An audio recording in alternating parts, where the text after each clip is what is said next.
di ba may something na. Mga pwede naman manligaw or, yun, kaya maging girlfriend mo.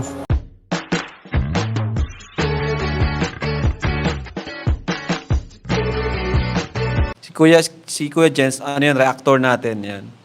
Official reactor. Hello mga kalingap! Welcome back sa aking YouTube channel. This is Kuya Jens. So kung bago pa lang sa aking YouTube channel, huwag niyo pong kalimutan mag-subscribe at click the bell button para like and updated sa bago upload na video.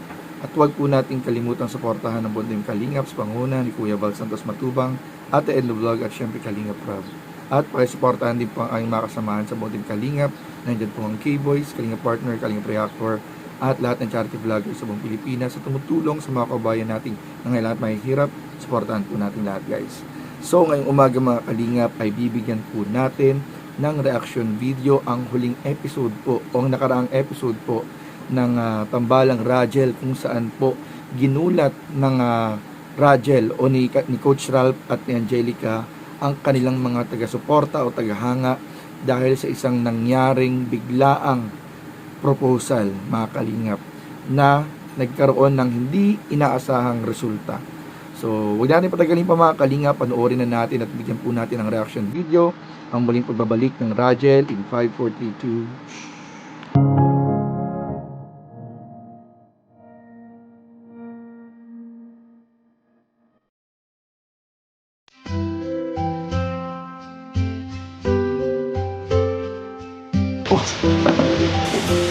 Hello, Bes! Grabe! I can see myself with some. Hi. Kamusta? Grabe! Okay lang. Bakit parang nalungkot mo? Sige naman. Uy, sorry pala. Saan? Kasi Bakit saan? Hindi ako nakaka-reply sa'yo. Sobrang busy lang talaga. Okay lang yun. Tayo. Parang yun lang. Wala yun, okay lang yun. At least nandito ka ngayon. Yun maganda sa lahat. Siya nga. Oh, kumusta ka? Ito, namimiss ka. Siya nga. Parang kakaiba yung energy mo ngayon. Parang lungkot mo ngayon. Medyo Bakit? Bakit? Okay ka lang? Parang pating namamayat ka. Ano nangyari sa'yo? Isang buwan mo lang ako hindi nakita. Parang may stress lang stress. Parang hindi ka na may stress. Saka muna, upo ka mo dito. Ayan, tabi tayo para... Parang ano mo ngayon, ang lumanay mong masyado. Parang ang tahimik mo. Oo nga pala, pasensya ka na pala kung natagalan yung bali natin nga kasi dahil sa akin, yun nga, naging busy lang talaga ako sa pag-aaral pa nito kung kailan mga. Huwag yun, huwag kang sorry, okay lang yun. Kahit isang buwan, 2 buwan, 1 taon pa yan, ilang taon pa yan, kaya pa naman maghintay. Okay lang yun. Basta hindi nakakasira sa schedule mo. Siyempre, sa pag-aaral mo rin. Ayoko din na maging distraction. Kaya, yun. Salamat ah. Oo, okay lang yun. Walang Kasi problema. tingnan mo din yung sitwasyon ko. Okay lang yun. Ang malaga, nandito ka ngayon. Ay, pero wait lang. May bibigay ka pala ako sa'yo. Siyempre, dahil na-late na yung celebration natin. Flowers for you. Oh, thank you. Oo, deserve mo yan. Di mo, kakulay mo pati ngayon, no? Kaya nga eh. Happy Mansay. Yung ano mo, yung damit, oh. Di ba, happy mansari, kahit grabe, na-late na isang buwan. Ang mangyayari naman yan, it's better late than never. O, di ba? Kaya, huwag ka nang masyadong malungkot, huwag ka nang masyadong ma-stress. Ayan, nagawa ko din ng paraan para, syempre, para magkita tayo ngayon, kahit sobrang busy mo and kahit sobrang ang daming gawain. Oo nga eh. Kita ko nga sobra talaga yun ng effort. Oo, syempre, para sa'yo. Basic lang yan, basic lang yan. Talaga naiiyak ako kasi Bakit? effort. Hindi, okay lang yun. Siyempre, dapat lalaki talaga nag-e-effort. Yung babae yung pini-princess treatment lang. Pero alam mo, nagtampo akong konti. Uy, sorry. Hindi, Sorry na, nag-busy lang talaga ako. Kasi isang buwan, halos, Oo nga. last time yung mansari natin na late. Sabi ko, di ba, dapat on time tayo sa sunod, second mansari. Kaso nangyari, late ulit eh. Pero okay lang naman, okay lang. Tinuong ko na lang yung oras ko sa gym. Yun, nagpaka-busy na lang ako. Inisip ko na lang na busy ka rin para mabilis yung oras. Kaya tingnan mo, kutawan mo yun. Hindi lang ako mataba. Laki mo na, ang laki na ng wasan mo. Kasi nga, may pinaghahandaan kasi ako. Oh? Oo. Ano ba yun? Yung pagkikita natin.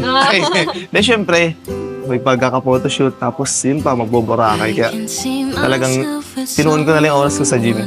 Parang habang busy ka, Nagpaka-busy na lang din ako. Kahit talagang busy na lang ako. Talaga ako. Thank you. Okay lang yun. Yan, Thank you din Teo. pala sa flowers na binigay Oo, mo. wala yun. Napakaganda ng flowers. Oo. Bagay nga sa'yo. Teo, pinaano ko pa yun. Pina-customize ko pa yun doon. Ito kasi, Wow. box kasi to. Oh, box na. May laman tong gagamba. Go. Hindi, may ano to, may laman to. Hindi lang isa, kundi dalawa. Dalawa? Kasi, syempre, ang pagmamahal ko, hindi lang isa, kundi marami. Kaya pala marami. kang babae. Hindi, maraming beses sa isang tao lang. Yun lang. Wait lang. Grabe. Ganda pala ang feeling. So, Ano sa'yo? ano kasi, sinabi ko naman sa'yo, ilang buwan ko rin itong pinag-isipan, ilang buwan ko rin itong talagang nag-ipon ako ng lakas ng loob. Saka, talagang nag-isip-isip ako nung time na wala ka. Pero talaga feeling ito na yung time. Di ba halos nakadalawang months na rin tayo kay Kuya Rap, tapos kay Kuya Tata. Patatlo sana. Di ba? Di ba halos 5 months na rin tayo matagal na kung sa matagal, di ba? Sabi nga nila, 2 months, 3 months, matagal na. And halos, di ba, halos 5 months na. Tsaka sa 5 months na yun, halos talagang consistent eh. Kaya di ko din alam bakit ito naramdaman. Talagang, sabi nga nila is, kakaiba yung pag-ibig. Talagang hindi mo inaasahan. Kaya yun, eto, nagdala ako ng, ng sing-sing. Hindi pa naman to pang-propose, pero parang pang-couple. Gusto ko lang din tanongin sana kung, siyempre, di ba may something na. Pwede naman manligaw or, yun, kaya maging girlfriend mo. Ganyan ka ba? Ano yung vlog ba yan? Talagang ano sa vlog? Hindi din to alam nila Kuya Rap. Ang alam na lang na Kuya Rap, may mga ano lang yun, makain sa labas. Hindi din nila, ang talagang sariling decision ko to. Hindi ka dapat talaga dapat to sa vlog, kaso na yan. Oo nga, seryoso nga ito. Hindi, kahit sila Kuya Rap, si Ryan, mga cameraman, di alam. Seryoso nga ako, hindi ako nabibiro. So, talagang nag-ipon din ako para makabili nito. Nasaan na yung kamay mo? Nasaan na yung kamay mo? Bakit? Uy, ano? Ikaw kasi, ikaw bigla-bigla ang decision mo, hindi ko na talaga alam.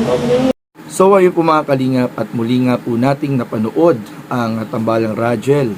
Siyempre po mga kalingap, matagal-tagal din po natin silang hindi napanood, almost a month. At alam po sobrang marami pong naging masaya, lalong-lalo na ang mga taga-suporta ni Coach Ralph at ni Angelica sa muli nilang pagbabalik o ang bagong episode po ng Tambalang Rachel. So balit mga kalingap, kung napanood nga natin yung buong video nito sa vlog ni Kalingap Rab, ay nung umpisa maganda pa mga kalingap eh. Talagang kitang-kita po ang pagkamis ni Coach Ralph tsaka ni Angelica sa isa't isa.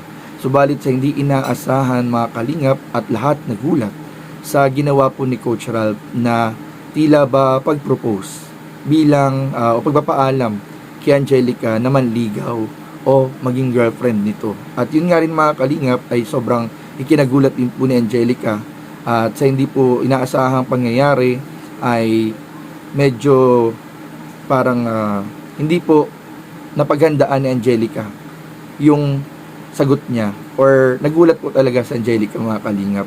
So naunawaan naman po natin mga kalingap at alam po marami makaunawa kay Angelica sa kanyang naging desisyon. Kung napanood po ninyo yung buong video o buong vlog ni Kalingap Rab ay mapapanood po ninyo mga kalingap na tumanggi po sa ngayon si Angelica sa pagpayag kay Coach na maging girlfriend. At ito nga ay sobrang ikinagulat ni Angelica at sabi nga nito mga kalingap ay medyo busy pa to sa pag-aaral. At si Coach naman ay sobrang, syempre, lalaki. Pag mahal mo talaga ang isang tao, talagang hindi mo napapatagalin pa eh. So naunawaan din natin si Coach. Kasi pag mahal mo ang isang tao, hindi mo napatatagalin pa, sasabihin mo na yung intention mo at ipaparamdam mo na yung the best na kaya mong ibigay. Yun nga yung ginawa ni Coach. Subalit, hindi kumbaga pareha sila nagkagulatan sa naging response ng bawat isa doon sa muli nilang pagkikita. Kaya ayun, talagang kung napanood yung buong video ni Kalingap Rab, may pag-walkout po dito si Coach Ralph mga kalingap. At ayun nga po, sana po ay maging okay din po sila kasi sobrang dami din pong nalulungkot sa naging pag-walkout or sa medyo tampuhan, nagresulta sa kunting tampuhan itong nangyari sa tambalang Rajel.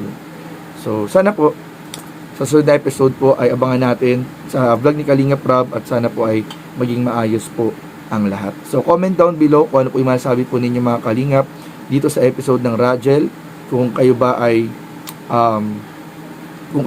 pabor dun sa naging reaction ni Angelica o kung kayo po ba ay pabor dun sa move na ginawa ni Coach Ralph. Comment down below, or kung kayo po ay may mga suggestion para sa tambalang Rajel, i-comment nyo po sa baba at abangan po natin ang masusunod na kabanata at mangyayari sa tambalang Rajel. So yun lamang po at maraming po salamat sa panonood.